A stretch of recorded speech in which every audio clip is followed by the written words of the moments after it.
할렐루야. 네. 잘 지내셨습니까? 네. 네, 반갑습니다. 애플의 그 스티브 잡스라고 아시죠? 네. 애플의 스티브 잡스가 애플을 창시했어요. 한번 쫓겨났습니다. 자신이 만든 회사에서 쫓겨났다가 다시 그 애플을 해상시키기 위해서 다시 이제 스카우트로 들어갔어요. 다시 사장으로 들어갔는데 이제 어떻게 하면 다시 애플을 살릴까 하다가 이 스티브 잡스가 당시 펩시콜라의 회장이 존 스컬리라는 사람이었다는데 이 사람이 당시에 굉장히 유명한 마케팅의 천재였대요. 이 사람을 영입해야지 우리 애플을 다시 살릴 수 있다 해갖고 찾아간 겁니다. 펩시의 회장을 찾아갔어요. 근데 아무리 삼고초려를 해도 이 사람이 끄떡도 안 하는 거예요. 펩시의 회장이 스컬리가. 근데 이 한마디에 스컬리의 마음이 변해서 결국은 스컬리를 애플로 영입하고 애플이 다시 한번 이렇게 큰 회사가 됐다고 하는데요. 그때 이 스티브 잡스가 그 존 스컬리에게 했던 말이 이거랍니다. 펩시의 회장이잖아요. 콜라는 설탕물이잖아요. 평생 설탕물만 팔 겁니까? 아니면 나와 같이 세상을 바꿀 겁니까? 애플은 혁신의 아이콘이었어요. 그 당시. 당신 그냥 평생 그렇게 설탕물만 팔 거예요? 아니면 나랑 같이 세상을 바꾸겠습니까? 이 말이 망치로 딱 맞은 것 같아갖고 스컬리가 펩시를 등지고 이제 애플로 영입이 됐다는 이야기가 있습니다. 자, 오늘 제자들을 부르시는 그 예수님의 말씀이 이와 비슷합니다. 내가 너희로 사람을 낚는 어부가 되게 하겠다. 너 평생 고기만 잡고 살래? 아니면 나와 같이 사람을 낚는 어부가 될래? 이 말씀에 제자들이 거부할 수 없는 이 영적인 신령한 신적인 콜링에 그냥 뭐가 홀린 듯 예수님을 따라간 것을 볼 수 있어요. 우리 한번 오늘 본문을 다시 한번 읽어보겠습니다. 마가복음 1장 16절에서 18절까지 말씀이에요. 같이 한번 읽겠습니다. 시작. 갈릴리 해변으로 지나가시다가 시몬과 그 형제 안드레가 바다에 그물 던지는 것을 보시니 그들은 어부라. 예수께서 이르시되 나를 따라오라.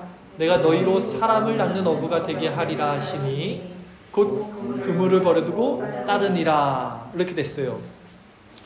그런데 문제는요, 제자들이야 그런 신적 부르심을 받고 따랐다고 치더라도 남아있는 그 가족들은 이제 어떻게 됩니까? 그쵸? 한 번 더 볼까요? 우리 그 다음에 어떤 이야기가 있었냐면 이제 조금 더 가시다가 야고보와 요한을 부르시는 장면이 있는데요. 오늘 본문 마가복음 1장 19절 20절 말씀 같이 읽어보겠습니다. 시작. 조금 더 가시다가 세베대의 아들 야고보와 그 형제 요한을 보시니 그들도 배에 있어 그물을 깁는데 곧 부르시니 그 아버지 세베대를 품꾼들과 함께 배에 버려두고 예수를 따라가니라 라고 그랬어요. 지금 오손도손 잘 살고 있었어요. 고기 잡으면서. 근데 어느 날 갑자기 예수라는 시골 청년이 나타나더니 넌 나를 따르라 말씀하니까 그 말 한마디에 생업과 가족들을 모두 버려두고 그 두 아들들이 떠나는 거예요. 아버지와 생업, 고기와 배를 다 버려두고 떠난 거예요. 이게 말이 됩니까? 자, 아까도 말씀드렸지만 제자 입장에서는 그럴 수 있어요. 제자 입장에서 지금 그냥 저만 신경을 써주세요. 힘들겠지만 제 말씀 오늘 되게 중요한 말씀은 정말 준비를 했습니다. 오늘 말씀은 집중해 주세요. 다른 걸 신경 쓰지 마시고. 그리고 도경이도 좀 정숙해 주시기를 바랍니다. 조경아. 자, 근데 가족들 입장에서는 정말 황당하고 난감한 일이 아닐 수 없어요. 그렇죠? 자, 우리 한번 생각해 볼게요. 과연 생업과 가정까지 뒤로 하고요, 예수님을 따르는 제자의 삶이 옳은 것일까? 오늘 이거에 대해서 생각을 해볼 거예요. 그래서 오늘 이 문제를 놓고 정말 이것을 우리가 어떻게 풀어야 되는가, 이것이 정말 어떤 것인가에 대해서 제자도란 제목으로 말씀을 전하도록 하겠습니다. 본문에 우리가 이미 지금 읽어보았듯이 제자들을 이렇게 예수님 부르는 장면은 분명히 우리 정서와 너무나 확연히 다른 부분이 많아요. 이해할 수가 없어요. 도통. 특히 우리가 제자가 아니고 그 남겨진 가족이라면 더욱 이해할 수 없는 거예요. 우리 아빠가 어느 순간 집을 떠나버린 거예요. 예수를 전하겠다고 지금 그 장면이에요.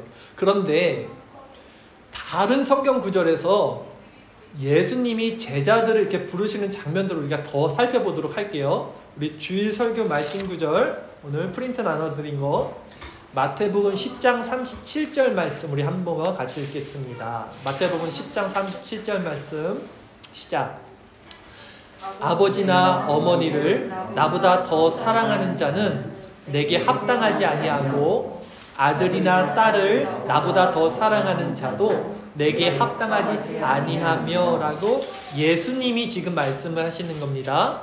아버지나 어머니 혹은 자식, 아들이나 딸을 나보다 더 사랑해서는 안 된다라고 말을 해요.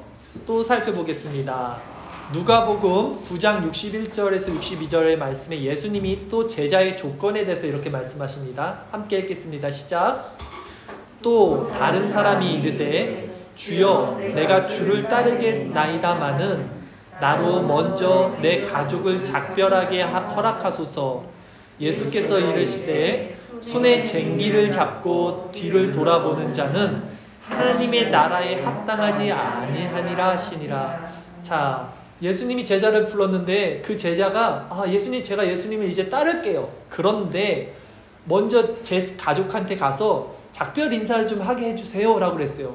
충분히 그럴 수 있잖아요. 나 이제는 예수님 따라가야 되니까 인사를 하겠다는 거예요. 그런데 예수님이 뭐라고 하셨냐면 손에 쟁기를 잡고, 그러니까 일하러 가야 되는데 지금 복음을 전하러 일꾼으로서 이제 사명을 받아서 가야 되는데 그 쟁기를 잡고 뒤를 돌아보는 자도 하나님 나라에 합당하지 아니하다. 인사하지 말고 그냥 따라오라는 거예요. 도무지 이해할 수가 없어요. 한 구절 더 살펴볼까요? 누가복음 9장 59절에서 60절 말씀에 예수님이 이렇게까지 말씀을 하세요. 같이 읽겠습니다. 시작. 또 다른 사람에게 나를 따르라 하시니 그가 이르되 나로 먼저 가서 내 아버지를 장사하게 허락하옵소서. 이르시되 죽은 자들로 자기의 죽은 자들을 장사하게 하고 너는 가서 하나님의 나라를 전파하라 하시고 했어요. 또 다른 사람들에게 이제 예수님이 나를 따르라 하시니 이 사람의 지금 아버지가 돌아가셨나 봐요. 그래서 이렇게 말하는 겁니다. 내 아버지를 장사한 후에 좀 따를게요. 충분히 납득이 가죠. 그런데 예수님이 이렇게 말씀하셨어요. 죽은 자들을 장사하게 하고 너는 나를 따르라.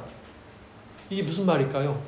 아버지는 죽었는데 살아있는 자들 보고도 죽었다 그래요. 그래서 죽은 자들로 자기의 죽은 자들을 장사하게 하라는 거예요. 그러니까 다 죽었다고, 살아있는 사람도 지금 죽었다 그러는 거예요. 그리고 너는 하나님 나라를 전파하라, 나를 따르라고 하시는 겁니다.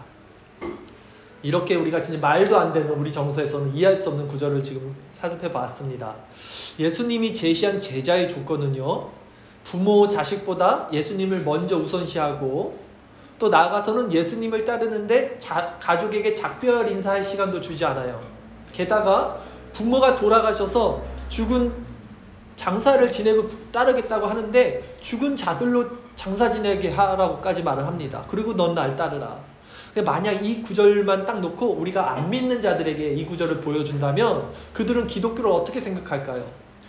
부모 자식도 없는 필연 종교라고 기독교를 치부하지 않겠습니까? 그만큼 지금 예수님이 제자를 부르시는 이 장면들을 살펴본 것은 우리 정서와 멀어도 너무나 멀어요. 이해할 수가 없어요. 그런데 더 우리를 헷갈리게 하는 건 뭐냐면요, 성경에서 또 이런 구절이 있다는 것입니다. 디모데전서 5장 8절 말씀을 한번 읽어볼까요? 우리 주일 설교 말씀 구절 디모데전서 5장 8절 말씀 함께 읽겠습니다. 시작. 누구든지 자기 친족, 특히 자기 가족을 돌보지 아니하면 믿음을 배반한 자요 불신자보다 더 악한 자니라 라고 지금 바울이 디모데에게 말하는데 뭐라 그러냐면 자기 가족을 돌봐야 된다는 거예요. 또 자기 가족을 돌보지 아니하고 신앙생활하는 사람들은 그 사람은 신앙인이 아니야. 믿음을 배반한 자고 오히려 불신자보다 악한 자라는 거예요. 그러니까 성경이 이래서 어려운 거예요, 여러분. 한쪽에서는 지금 가족보다도 예수님을 먼저 생각하고 예수님을 따르라고 했는데 또 우리가 지금 살펴본 한쪽에서는 가족들 잘 챙기라고 하고, 그러나 성경을 전체적으로 살펴보면 성경이 말하는 제자도, 예수님을 따르는 제자도, 제자의 길이죠. 제자도는 결국 세상 기준과는 부합할 수 없는 다른 차원의 것이라는 것을 알 수 있어요. 즉 예수님의 제자는요, 세상을 버타여 살 수 없으며 예수님을 따른다는 것은 곧 세상의 모든 것을, 자기 자신까지 내려놓고 가족까지도 등진 삶이라는 거예요. 거기에 대해서 바울이 자신의 영적인 아들인 디모데에게 이렇게 확증을 합니다. 디모데후서 2장 3절 9절 말씀을 우리 같이 한번 읽어보겠습니다. 시작. 너는 그리스도 예수의 좋은 병사로 나와 함께 고난을 받으라. 병사로 복무하는 자는 자기 생활에 얽매이는 자가 하나도 없나니 이는 병사로 모집한 자를 기쁘게 하려 함이라 라고 말하죠. 예수님의 좋은 병사, 군사, 이런 부름받은 제자들은 자기 생활에 얽매이지 않아야 한다고 말하는 거예요. 왜냐하면 제자는 그 부르신 일을 기쁘게 하는데 목적이 있기 때문이라는 것입니다. 그러기에 제자로 부르실 때 남아있는 가족들의 문제, 이것을 어떻게 해결할 것인가, 이 문제가 일어날 것을 이미 예수님은 알고 계셨어요. 그렇기 때문에 예수님이 제자들에게 이렇게 말씀하시는 장면이 있어요. 가족들에 대해서. 마태복음 10장 34절에서 36절까지 말씀인데요. 같이 읽어보겠습니다. 시작. 내가 세상에 화평을 주러 온 줄로 생각하지 말라. 화평이 아니요 검을 주러 왔노라. 내가 온 것은 사람이 그 아버지와 딸이 어머니와 며느리가 시어머니와 불화하게 하려 함이니 사람의 원수가 자기 집안 식구리라. 여러분, 이 말씀이 무슨 말씀일까요 도대체? 예수님은 화평을 주러 이 세상에 왔어요. 피스메이커. 근데 지금 예수님이 분명히 뭐라고 했냐면 제자들에게 내가 화평을 주러 온 줄로 생각하지 말라라 그러는 거예요. 나는 화평을 주러 온 게 아니라 뭐라고 했어요? 검을 주러 왔다 그래요. 검. 검은 뭡니까? 칼. 칼은 뭐예요? 자르고 나누는 거예요. 그래서 가족들이 나눠진다는 거예요. 내가 온 것은 사람이 그 아버지와 딸이 어머니와 며느리와 시어머니와 이렇게 불화하게 하려고 내가 왔다는 거예요. 그래서 사람의 원수가 자기 집안 식구라고 말합니다. 자기 집안 식구가 원수라고 그러는데 지금 도경아 말씀을 잘 들어. 지금 자기 집안 식구가 원수라고 하시오. 예수님이 지금 도경아 누구한테 하는 말씀이겠니? 지금 우리 잘 들어봅시다. 자, 괜찮아 도경아 앉아있어. 진정하고. 근데 너무나 안타까운 말씀이에요. 아직도 우리 정서적으로는 맞지 않아요. 다 이게 집안 식구들이 원수예요 지금. 이게 지금. 자, 그러나 여러분 이것이 예수님의 말씀이에요. 즉 복음이 이렇게 말씀이 떨어졌을 때요, 이 말씀의 검이 떨어지면요 가족 안에서 이렇게 나눠진다는 얘기를 하는 거예요. 지금 반응이 나눠진다는 거예요. 여러분 가족 안에서요. 네. 그러니까 힘든 거예요. 그러니까 여기서 우리는 한 가지 중요한 사실을 이제 짚고 넘어갑니다. 여러분 성경을 다 자세히 보면요 예수님이 직접 부른 제자들이 있어요. 그리고 반면 자신들이 스스로 예수님을 따른 자들이 있어요. 무리들이라 그러죠. 이렇게 두 부류로 나눠집니다. 당시에 예수님을 따르던 사람들은 굉장히 많았어요. 그 숫자들은. 그런데 그들은 각자 어떤 자신의 목적을 위해서 예수님을 따랐을 겁니다. 근데 하루는 예수님이 그들에게 이렇게 말씀하세요. 복음의 핵심 가치가 뭐냐면요 그리스도의 연합, 유니온 크라이스트예요. 예수 그리스도의 연합입니다. 떡과 포도주 하나에 연합된 거, 그것에 대해서 말씀을 하신 적이 있어요. 근데 이 말씀을 하시자 그 많았던 무리들의 반응이 어땠냐면, 야 말씀이 너무 어렵다, 저거 누가 들을 수 있겠어? 라면서 하나 둘씩 그때부터 예수님을 떠납니다. 그리고 그런 일이 거듭되면서 마침내는 오직 12명, 예수님이 밤새워 기도하면서 손수 부르신 제자들 있잖아요. 그 제자들만 남아요. 오늘 주일 설교 말씀 구절, 요한복음 6장 60절 말씀 한번 읽어보겠습니다. 시작. 제자 중 여럿이 듣고 말하되 이 말씀은 어렵도다. 누가 들을 수 있느냐 한데 6장 66절도 읽어보겠습니다. 시작. 그때부터 그의 제자 중에서 많은 사람이 떠나가고 다시 그와 함께 다니지 아니하더라. 이렇게 된 거예요. 즉 예수님의 제자라고 하면서도 그 제자가 아닌 무리들은 예수님을 따르는 것에 있어서 선택적 태도를 취함으로써 철저한 제자도를 회피한다는 특징이 있어요, 여러분. 다시 말해서 그들은 적당히 자신이 헌신할 만한 영역을 골라요, 신앙생활에. 근데 자신의 생명의 대가를 치러야 영역은 피한다는 특징이 있습니다. 부자 관원이 그랬고요, 아나니아와 삽비라가 그랬어요. 외형적으로는 누구보다도 열심히 있는 신앙의 모습을 갖춘 자들이었지만 실상 그 그리스도의 연합, 그 생명의 말씀이 떨어지면 그들은 제자가 아니었다는 것이 탄로나는 거예요. 그렇게 많은 무리들이 예수님을 떠납니다. 그리고 이제 남은 12명이 남았어요. 예수님이 손수 불렀던, 콜링했던, 오늘 본문에 나왔던 그 자들이에요. 근데 그 자들에게 예수님이 이렇게 말해요. 야, 너네도 떠나갈래? 그자 베드로가 이렇게 말합니다. 너희도 떠나려느냐? 라는 말씀에 요한복음 6장 68절 69절 말씀 읽겠습니다. 시작. 시몬 베드로가 대답하되 주여 영생의 말씀이 주께 있사오니 우리가 누구에게로 가오리까? 우리가 주는 하나님의 거룩하신 자이신 줄 믿고 알았사옵나이다 하고 안 가고 남는 거예요. 영생의 말씀이 여기 있는데 우리가 누구한테 갑니까? 여러분, 결국 교회는요, 이렇게 예수님께 직접 부름받은 제자들만 남게 됩니다. 교회 안에서 하늘의 진리가 선포되면 그때 제자와 무리가 나눠져요. 교회 안에서 복 받을 거예요, 여러분. 평안할 겁니다. 그리고 부자 되시고 건강하세요. 여러분 자녀들이 잘 될 거예요 라고 말씀을 전하면요, 모두가 아멘하고 여기서 그냥 모여요. 더 모일 거예요. 근데 하늘의 진리를 선포하면, 그리고 제가 이 땅의 것을 포기하고 사세요 라고 말을 하면 그때부터는 이 말씀은 너무 어려워, 이해가 안 가 하고 나눠진다는 거예요. 제자와 무리들은 나간다는 거예요. 더 이상 말씀을 듣지 않는다는 거예요. 교회 안에서 이렇게 제자 아니면 무리, 이렇게 두 종류의 사람들 뿐이지 중도는 없어요. 성경은 이 중도를 얘기하지 않아요. 예수님은 한 번도 그 중간을 얘기하지 않아요. 그런데 많은 사람들은 그 제자와 무리, 그 중간 어디쯤 위치하고 싶어 해요. 위치하고 있으면서 그렇게 신앙생활을 하고 싶어 하는 것 같아요. 그러나 성경은요, 너네가 하나님을 택하든 세상을 택하든 둘 중 하나를 택해야만 한다고 말씀을 하십니다. 로마서 8장 5절에서 9절 말씀 함께 읽겠습니다. 주일 설교 말씀 9절 시작. 육신을 따르는 자는 육신의 일을, 영을 따르는 자는 영의 일을 생각하나니 육신의 생각은 사망이요 영의 생각은 생명과 평안이니라.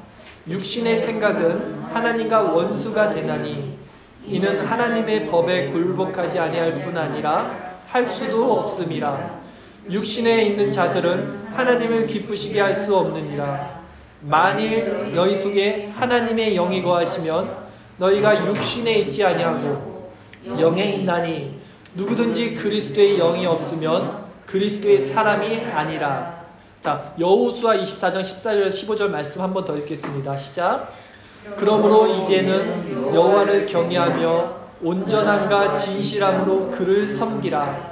너희의 조상들이 강 저쪽과 애굽에서 섬기던 신들을 치워버리고 여호와만 섬기라. 만일 여호와를 섬기는 것이 너희에게 좋지 않게 보이거든 너희 조상들이 강 저쪽에서 섬기던 신들이든지 또는 너희가 거주하는 땅에 있는 아모리 족속의 신들이든지 너희가 섬길 자를 오늘 택하라. 오직 나와 내 집은 여호와를 섬기겠노라 하니. 여호수아가 이스라엘 백성들에게 이제 가나안 땅 입성을 두고 말씀을 전하는 거예요. 택하라는 거예요. 세상을 택할지 하나님을 택할지 오늘 결정하라는 거예요. 나와 내 집은 여호와를 섬기겠으니까 너네들도 결정하라는 거예요. 물론 어떤 이들은요 이렇게 반론을 할 수 있어요. 야, 너무 극단적이다. 저 말씀은. 그건 예수님의 12 제자들이니까 그렇게 말씀하신 거고 어떻게 그 말씀이 우리들에게 적용되겠어. 우리는 그냥 일반 성도들인데 이렇게 그렇게 신앙에 올인해서 가족도 버리고 다 버리고 예수님을 따르는 사람이 도대체 누가 있겠어? 라고 반론할 수 있어요. 충분히 이해합니다. 목사님들이나 어떤 선교사들이 그렇게 사는 거지 우리 같은 일반 성도들은 그냥 세상에서 열심히 살면서 교회 생활하면 되는 거지 꼭 그렇게 극단적으로 신앙생활 해야 되나요? 라고 묻는다면 제가 드릴 수 있는 답변은요. 네, 여러분이 예수님의 제자라면 꼭 그렇게 극단적으로 인생을 사셔야 돼요. 예수님의 12 사도들만 예수님의 제자입니까? 예수님이 승천하시면서 하신 말씀이 있어요. 남아있는 제자들에게 땅 끝까지 이르러 제자를 삼아라. 그리고 내가 분부한 모든 것을 가르쳐 지키게 하라. 제자를 삼아라. 말씀하십니다. 마태복음 28장 18절에서 20절 말씀 우리 같이 읽겠습니다. 시작. 예수께서 나와 말씀하여 이르시되 하늘과 땅의 모든 권세를 내게 주셨으니 그러므로 너희는 가서 모든 민족을 제자로 삼아 아버지와 아들과 성령의 이름으로 세례를 베풀고 내가 너희에게 분부한 모든 것을 가르쳐 지키게 하라. 볼지어다 내가 세상 끝날까지 너희와 항상 함께 있으리라 하시니라. 아멘. 이것이 예수님의 명령이에요. 제자가 제자를 양성하는 거예요. 그것이 기독교 역사가 2000년을 흘러온 방법이자 힘입니다. 또한 예수님이 분명히 자신을 따르는 제자의 조건에 대해서 말씀하신 장면이 있어요. 누가복음 14장 26절 27절 말씀 우리 주일설교 말씀 먼저 같이 읽겠습니다. 시작. 무릇 내게 오는 자가 자기 부모와 처자와 형제와 자매와 더욱이 자기 목숨까지 미워하지 아니하면 능히 내 제자가 되지 못하고 누구든지 자기 십자가를 지고 나를 따르지 않는 자도 능히 내 제자가 되지 못하리라. 이게 제자의 조건이에요. 자기 부모와 처자와 형제와 자매까지 더욱이 자기 자신까지 미워하지 아니하면 제자가 되지 못한다는 거예요. 예수님이 이렇게 계속해서 제자의 조건을 가족들과 연결시키는 이유가 뭐냐면요. 가족이 가장 소중하잖아요. 사람들에게. 뗄 수 없는 게 가족이에요. 자기 생명과 같은 게. 그 생명까지 띄어야 된다는 말씀을 하는 거예요. 이것이. 그래서 가족과 나가서 네 자신까지 네 목숨까지 미워하지 아니하면 제자가 될 수 없다라고 제자의 조건과 기준을 말씀하시는 거예요. 그래서 검을 주러 왔다 그런 거예요. 나는 화평을 준 게 아니라 검으로 잘라서 나뉘게 된다는 거예요. 오늘 본문 상황도 똑같죠. 배와 그물과 아버지를 버려두고 형제가 다 예수님을 떠날 때 남아있는 가족들의 마음이 어떻겠냐는 거예요. 그러나 이 제자들은요. 예수님의 부름에 따를 수밖에 없었을 거예요. 그래서 그 모든 것을 남겨두고 떠날 수밖에 없었습니다. 그것은 베드로나 안드레, 요한, 야고보 이 제자들이 가족들을 사랑하지 않아서가 절대 아니에요, 여러분. 가족들을 등한시해서 가족들을 내팽개쳐 친 게 아닙니다. 그것은 거역할 수 없는 정말 다른 차원의 사명을 받았기 때문이에요. 제자로서의 사명. 그리고 결국 그렇게 하는 것이 그의 가족들에게도 복음이 전해져서 그 가족들의 생명을 살리는 길이었던 거예요, 여러분. 나중에 보면 성경을 베드로의 장모도 그렇고요. 요한의 어머니도 그렇고요. 다 신앙 안으로 들어오는 것을 우리가 성경을 통해서 볼 수 있어요. 그러니까 당신은 이해할 수도 없고 저 사람이 왜 저러지? 했어도 나중에 마지막에 보면 그것이 다 살리는 길이었던 거예요. 가족들까지. 그러니까 이 일을 해결하기 위해서 가장 간단한 방법은 제가 고민을 했는데 가족들이 다 예수님의 제자가 되면 되는 거예요. 그냥. 그렇죠? 온 가족이 다 신앙 공동체가 되면 되는 거예요. 그럼 싸울 일이 없어요. 직장 다 그만두고 제가 지금 여러분 그냥 기도만 하시고 전도만 하라는 말씀 드리는 게 아니라 삶을 대하는 태도에 대해서 말씀을 드리는 거예요. 여러분들의 삶의 방향성에 대해서 제가 말씀을 드리고 있는 거예요. 그런데 왜 아직도 많은 교인들이 그런 예수님의 제자 되기를 두려워하는지 아십니까? 왜 제자와 무리 그 중간 어디쯤 어정쩡하게 서 있으면서 한 발은 교회, 한 발은 세상에 걸치고 신앙생활을 유지하려고 하는지 아세요? 이유는 간단합니다. 이 세상 물질적인 것에 사로잡혀 살고 있기 때문이에요. 여러분. 그래서 하나님이 보이지 않아요. 그분의 말씀이 실체가 돼서 내 삶에 와닿지 않아요. 보이는 것만 믿어지기 때문에 보이지 않는 것이 나를 바꾸지 못하는 것입니다. 보이는 것이 나를 지배하고 있기 때문에 보이지 않는 것이 두려운 거예요. 즉 물질이 나를 지배하고 있기 때문에 물질이 없으면 죽을 것 같은 거예요. 그러나 여러분, 신앙은요, 보이지 않는 것을 바라보고 따라가는 믿음이에요. 오늘 본문의 예수님의 부름받은 제자들은 그 보이지 않는 믿음의 길을 결단한 사람들이고요. 우리가 말하는 믿음의 조상인 아브라함도 아직 아무것도 없을 때, 보이지 않을 때 오직 하나님의 말씀을 따라서 본토 아비집을 떠나 그 지명하신 보이지 않는 그 험난한 길에 발을 옮긴 것입니다. 그게 믿음이에요. 우리가 보이는 걸 바라고 소망하는 것을 바라면 그걸 어떻게 믿음이라고 하겠어요? 그걸 어떻게 소망이라고 하겠어요? 로마서 8장 24절 말씀에 우리 같이 읽어보겠습니다. 시작.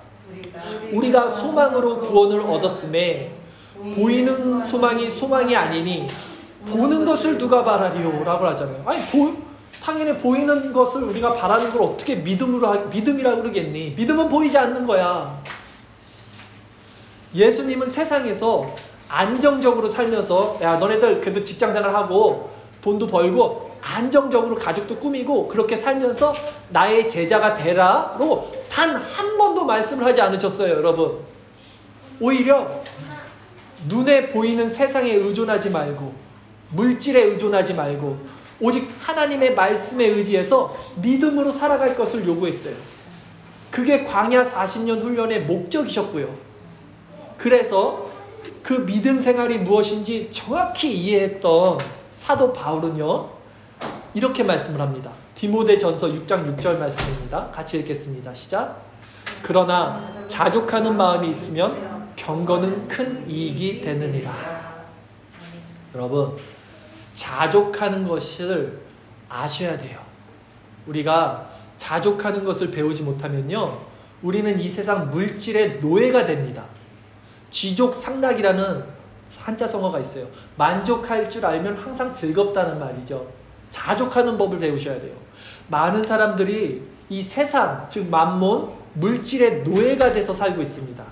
그것이 우리 발목을 잡고 있는 거예요.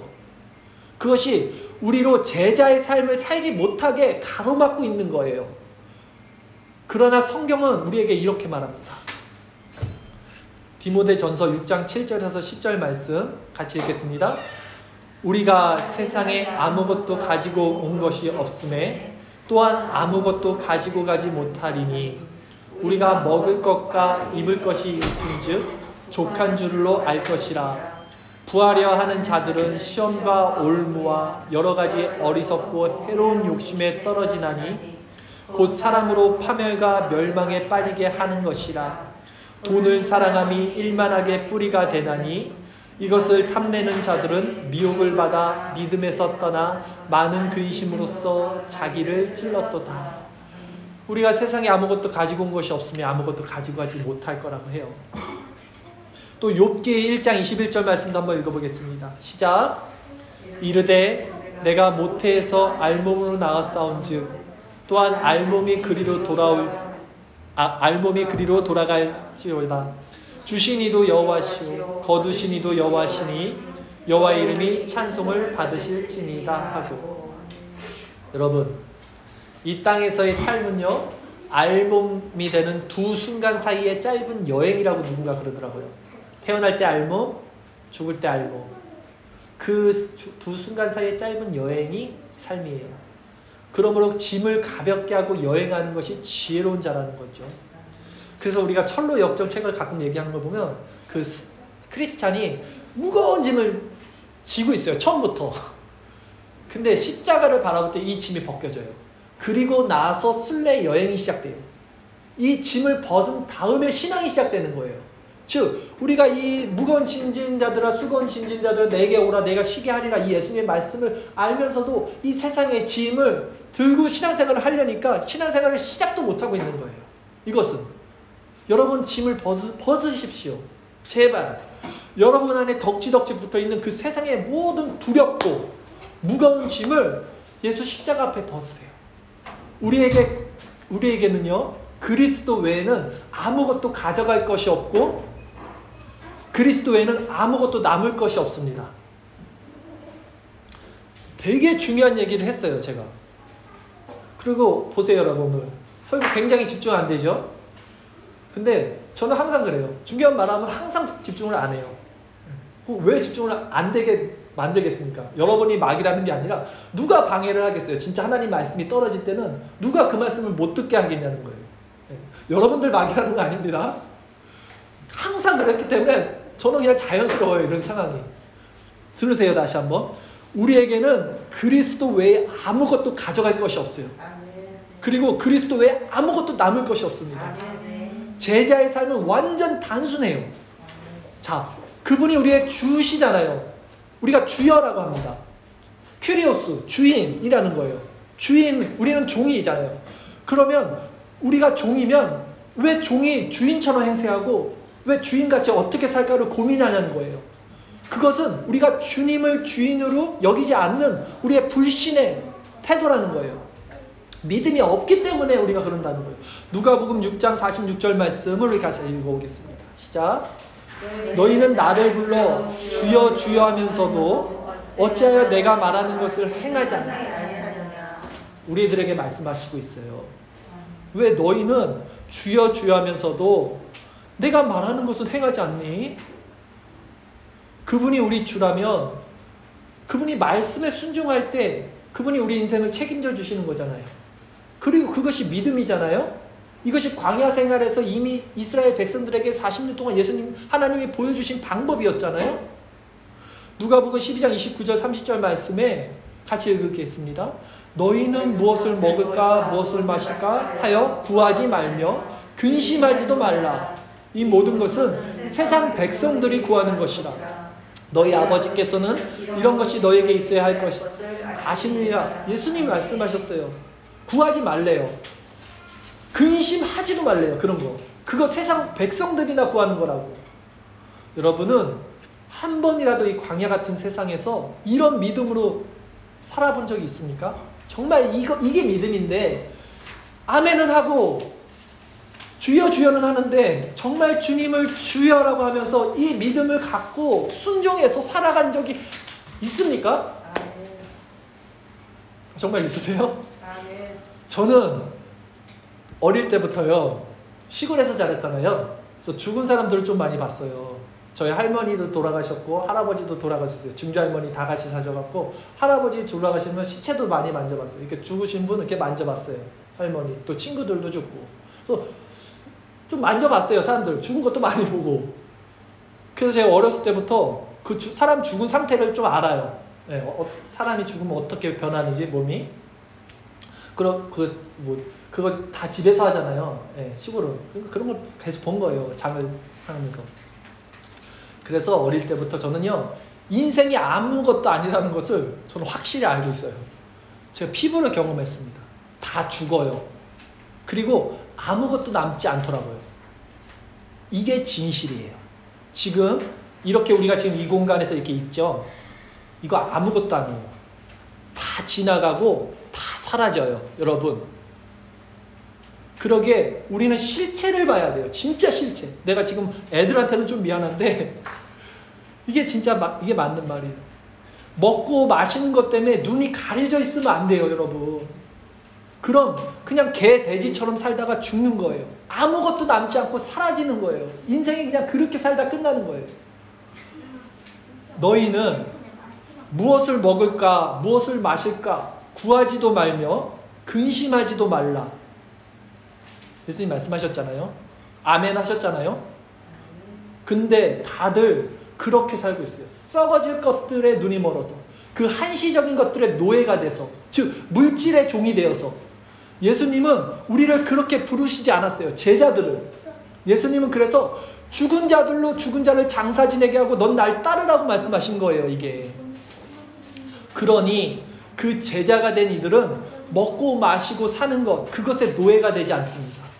그래서 오늘 본문에 제자들이 배와 그물과 아버지를 버려두고 예수님을 따를 수 있었던 거예요. 여러분, 그러니 세상 안락에 빠져서 우리의 남은 인생을 소비하지 마십시오. 정말 다 사라지고 다 끝이 납니다. 아무것도 부질없어요.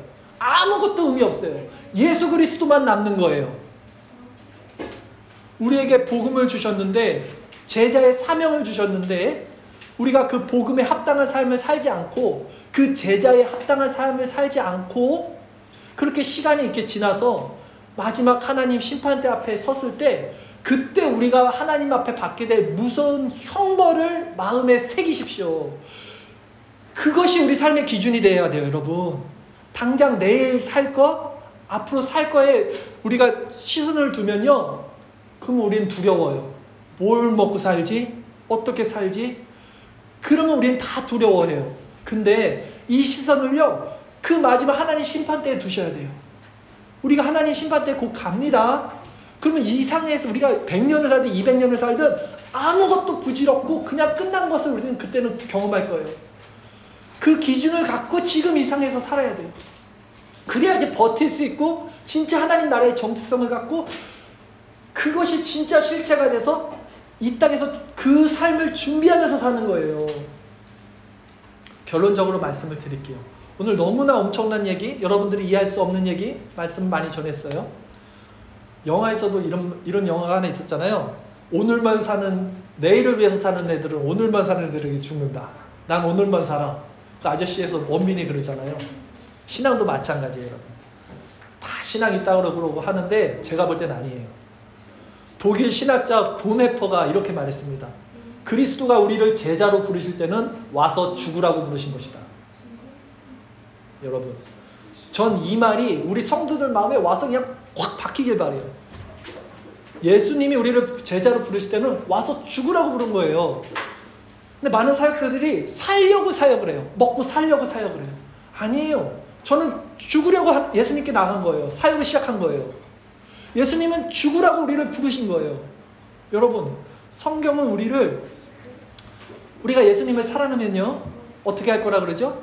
예수님의 계명을 따를 거라고 분명히 말씀하셔요. 요한복음 14장 21절 말씀 우리 같이 한번 읽어볼게요. 시작. 나의 계명을 지키는 자라야 나를 사랑하는 자니 나를 사랑하는 자는 내 아버지께 사랑을 받을 것이요 나도 그를 사랑하여 그에게 나를 나타내리라.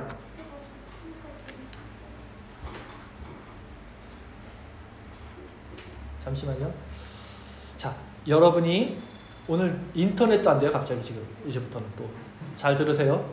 어쩔 수 없이 인터넷 못 듣는 사람들은, 여러분이 하나님을 사랑하신다면, 그분의 제자라면 말씀에 순종하실 겁니다. 왜냐하면 그 양은 그 목자의 음성을 듣고 목자를 따른다 그랬어요. 나를 사랑하는 자는 내 계명을 지킨다 그랬어요. 저는 부름받은 제자로서 또 말씀 사역자로서 개척을 했어요. 그리고 새 예배당까지 이렇게 하나님이 준비해 주셨습니다. 저는 아주 오래전부터 생각을 했어요. 어렸을 때부터. 이때가 되는 것을 지금까지 기다려왔어요. 제가 오늘 설교하기 전까지 엄청 얼마나 힘들었는지 여러분 모르실 거예요. 어제도 계속 그랬고요. 아내랑도 계속 그랬고요. 지금도 그렇고요. 상황이. 근데 전 다른 말 한 게 아니에요. 제자로 부르셨으니까 사역을 해야겠다. 저는 이것만 얘기한 거예요. 사역을 해야지. 어떻게 제가 평생 생업도 하고 사역도 하고 그렇게 살 수는 없잖아요. 어렸을 때부터 이 길을 생각하고 걸어왔는데, 제가 초등학교, 중학교 신앙생활 너무 열심히 할 때 정말 사랑하는 교회 목사님이 교회를 떠나셨어요. 근데 왜 떠났냐면 시골이라 아이들 학원을 보내야 된대요. 아이들 학원을 애들 공부를 시켜야 돼서 좀 좋은 데로 간다는 거예요. 시골은 사람도 없고 아무것도 없어요. 저는 어린 나이에 너무 이해가 안 간 거예요. 학원을 가? 목사 자녀가? 미안해요. 이러면 또 화날 텐데, 학원 갈 수 있어요. 학원 간다고 서울로 가? 저 이해가 안 갔어요. 이해가 안 갔어요. 성도들 남겨두고 지 자식 키운다고? 그거 학원 보내면 걔가 잘 됩니까? 걔가 천국 갑니까? 그게 중요한 겁니까? 말씀으로 가르치는 게 중요한 거 아닙니까? 그거 학원 보내려 해서 돈을 벌어야겠어요?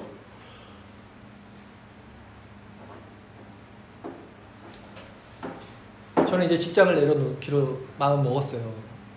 그 얘기를 한 거고 이제 회사에 가서 말을 해야 됩니다. 저도요 죽을 것 같이 두려워요. 그렇죠? 근데 저는 이것에 대한 분명한 부르심의 사명이 있기 때문에 죽기 위해서 사역하는 거예요. 여러분 잘 들으세요. 저는요 죽기 위해서 사역하는 거예요. 립 서비스 하는 거 아니에요. 그냥 아멘 아멘 하는 거 아니에요. 저는 진짜 저는 죽기 위해서 사역해요.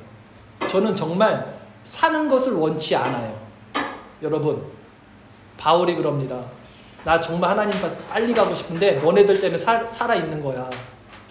진짜 믿음 있는 사람들은요 이걸 사는 거라고 생각하지 않고 하나님 나라에서의 삶을 진짜 사는 것으로 여겨요.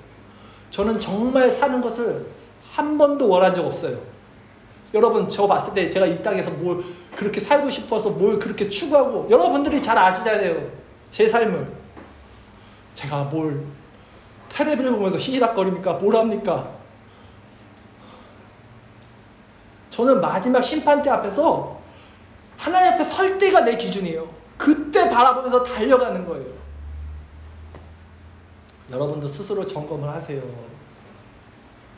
여러분이 지금 무엇을 위해 살고 있는지, 무엇을 위해 앞으로 살아가야 되는지, 남아있는 시간을. 여러분이 제자인지 아니면 무리인지, 나는 지금 어디로 가고 있는지, 나는 지금 누구의 음성을 듣고 있는지, 나에게는 정말 살아있는 이 믿음이 있는지 말씀 안에서 계속 여러분 자신을 점검하세요. 그리고 여러분들에게도 각자 부르신 사명이 있을 겁니다. 다 저같이 되라는 말이 아니에요. 다 죽자는 얘기하는 거 아니에요, 여러분. 다 사명이 있을 거잖아요. 그 음성에 순종하세요. 그 주님의 말씀에 순종하세요. 그 끝에는 정말 주님이 주시는 참된 안식과 평화와 기쁨이 있어요. 저는 그래서 갈 수 있는 거예요, 제가. 그래서 이 세상에서 우리의 삶이 죽음으로 끝난다 하더라도 그 죽음을 두려워하지 마십시오. 우리의 선조들이 다 그 믿음의 길을 걸어갔잖아요. 성경이 우리에게 용기를 주잖아요.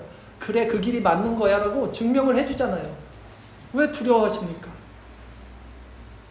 그것이 오늘 성경이, 말씀이, 예수님이 제자들에게 요구하시는 제자의 삶인 거예요.